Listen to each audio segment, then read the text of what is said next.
नमस्कार दोस्तों, जय माता दी। आप तो जानते ही हैं कि नवरात्रों का पावन अवसर शुरू होने वाला है। तो आज हम इस वीडियो में जानेंगे कि शारदीय नवरात्रि कब से शुरू है और कब समाप्त है। 9 देवियों की आपने किस प्रकार पूजा करनी है और क्या है इनका महत्व। तो हमारे चैनल पर अगले कुछ दिनों तक आप रेगुलर रहिएगा, क्योंकि हर दिन आपको हर माता जी की किस प्रकार आपको आरती करनी है, किस प्रकार पूजा करनी है और आपके जीवन में उनका क्या महत्व है, क्या आपके जीवन में बिगड़ते काम भी बनने लगेंगे अगर आप इन सारी वीडियोस को बहुत ध्यान से सुनेंगे और सुनने के बाद अपने जीवन में उन सब बातों का पालन करेंगे। तो चलिए वीडियो शुरू करने से पहले जोर से जयकारा लगाएंगे। जय माता दी।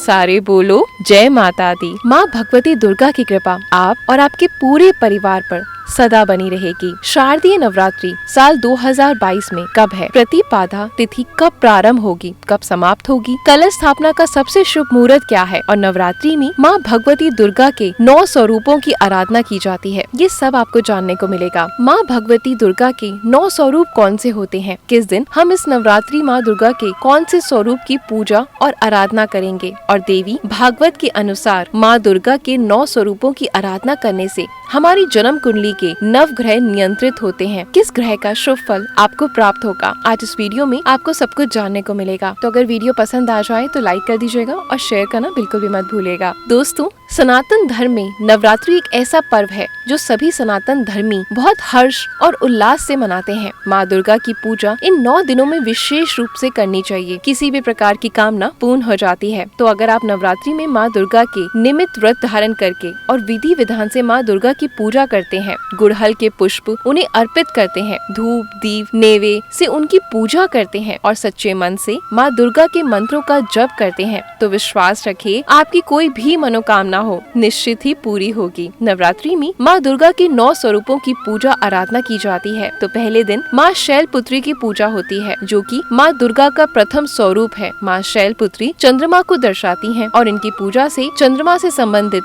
सभी दोष समाप्त हो जाते हैं। किसी भी प्रकार से चंद्रमा अगर आपकी जन्म कुंडली में अशुभ अवस्था में है, पीड़ित है या फिर आपको शुभ फल नहीं दे रहा है, मन बहुत अशांत रहता है, तो ऐसे में आपको माँ शैलपुत्री की आराधना नवरात्रि के प्रथम दिन विधि विधान से करनी चाहिए और उनसे प्रार्थना करनी चाहिए कि आपकी सभी समस्याएं दूर होती रहें। दूसरे दिन माँ ब्रह्मचारिणी की पूजा होती है, जो कि माँ दुर्गा का दूसरा स्वरूप है और इनकी पूजा से मंगल ग्रह नियंत्रित होता है। तो मंगल का अगर बुरा प्रभाव आपको प्राप्त हो रहा है तो आपको माँ ब्रह्मचारिणी की पूजा जरूर करनी चाहिए। नवरात्रि के तीसरे दिन माँ चंद्रघटा की पूजा होती है, जो कि माँ दुर्गा का तीसरा स्वरूप माना जाता है और इन देवी की पूजा से शुक्र ग्रह से संबंधित सभी बुरे प्रभाव समाप्त हो जाते हैं और माँ चंद्रघटा पूजा से शुक्र ग्रह शुभ प्रभाव आपको देना शुरू कर देता है। आपके जीवन में भौतिक सुखों में वृद्धि होती है, प्रेम संबंध में सफलता मिलती है, दाम्पत्य जीवन सुखमय होता है। किसी भी प्रकार की अगर आपकी बड़ी मनोकामना है, जैसे कि बड़ा घर, बड़ी गाड़ी, कुछ भी आप चाहते हैं, तो माँ चंद्रघटा की पूजा आपके लिए अत्यंत आवश्यक है। नवरात्रि के चौथे दिन माँ कुष्मांडा की पूजा की जाती है। माँ कुष्मांडा सूर्य ग्रह को नियंत्रित करती है, सूर्य का मार्गदर्शन करती हैं, इसलिए इनकी पूजा से सूर्य के दुष्प्रभाव से बचा जा सकता है। सूर्य मजबूत होता है तो आपको मान प्रतिष्ठा की प्राप्ति होती है, सम्मान की प्राप्ति होती है, संतान की प्राप्ति होती है, सरकारी नौकरी में शासन प्रशासन में आपको लाभ की प्राप्ति होती है। इसलिए माँ कुष्मांडा की पूजा नवरात्रि के चौथे दिन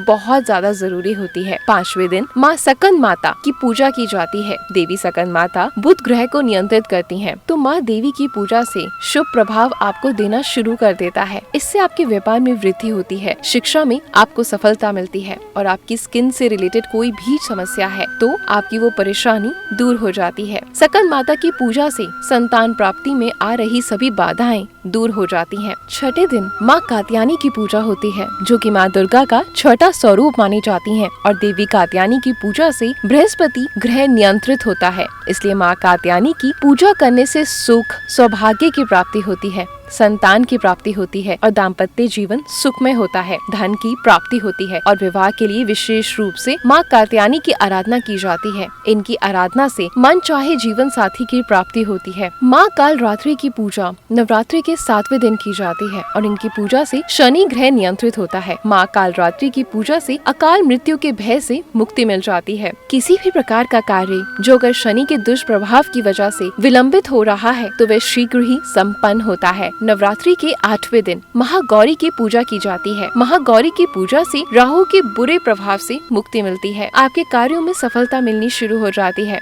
नवरात्रि के 9वें दिन माँ सिद्धिदात्री की पूजा की जाती है और माँ सिद्धिदात्री की पूजा से केतु ग्रह नियंत्रित होता है और माँ सिद्धिदात्री की पूजा से सभी प्रकार की सिद्धियों की प्राप्ति होती है। तो आप समझ ही गए होंगे कि माँ दुर्गा के 9 स्वरूपों की पूजा प्रतिदिन कितनी ज्यादा जरूरी है। और अब जानते हैं इस साल 2022 में शारदीय नवरात्रि कब से शुरू हो रही है और कब समाप्त हो रही है। देखिए 26 सितंबर से नवरात्रि का प्रारंभ होगा। सोमवार के दिन से प्रतिपदा तिथि प्रारंभ हो रही है। 26 सितंबर को सुबह 3:23 पर और प्रतिपदा तिथि समाप्त हो रही है 27 सितंबर को सुबह 3:08 पर। तो 26 सितंबर को सोमवार के दिन से नवरात्रि का प्रारंभ होगा। नवरात्रि की पूजा में कलश की स्थापना करने का बहुत बड़ा महत्व होता है। कलश की स्थापना करने से पूजा में सिद्धि की प्राप्ति होती है। आपके कार्यों में आपकी सिद्धि की प्राप्ति होती है, क्योंकि कलश की स्थापना करने से 33 कोटि देवी देवताओं का वास होता है। जब हम सभी देवी देवताओं की आराधना प्रतिदिन करते हैं और कलश पूजन के बाद गौरी गणेश की पूजा करते हैं, माँ भगवती दुर्गा की आराधना करते हैं, तो ऐसा हो ही नहीं सकता कि हमारी कोई भी मनोकामना अधूरी रह जाए। इसलिए बहुत जरूरी होता है। और साल 2022 में कलश की स्थापना करने का जो शुभ मुहूर्त है वो 26 सितंबर को सुबह 6:11 से सुबह 7:51 तक ये सबसे शुभ मुहूर्त है जब आप कलश की स्थापना कर सकते हैं। इसके अलावा मान लीजिए आप इस शुभ मुहूर्त में कलश की स्थापना नहीं कर पाते, तो ऐसे में आप अभिजीत ब्रह्म मुहूर्त में ही कलश की स्थापना कर सकते हैं। अभिजीत ब्रह्म मुहूर्त का समय होगा दोपहर में 11:54 से 12:42 तक। आप इस शुभ मुहूर्त में कलश की स्थापना कर सकते हैं। अगर आपने सुबह कलश की स्थापना नहीं करी है, लेकिन पूरा प्रयास करें कि आप सुबह ही शुभ मुहूर्त में ही कलश की स्थापना कर लें, वो ज्यादा श्रेष्ठ होगा। और इस बार की शारदीय नवरात्रि में एक बहुत अच्छी बात है कि पूरे 10 दिनों की नवरात्रि रहने वाली है। किसी भी तिथि का 6 नहीं है, बहुत ही शुभ संकेत।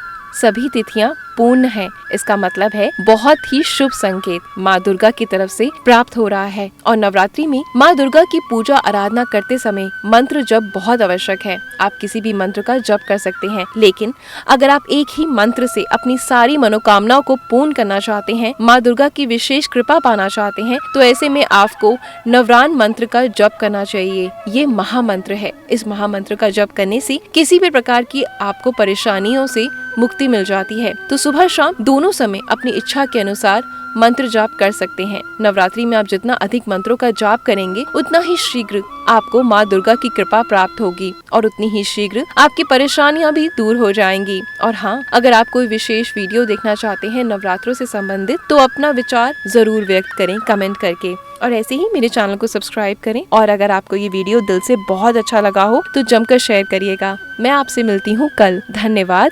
जय माता दी।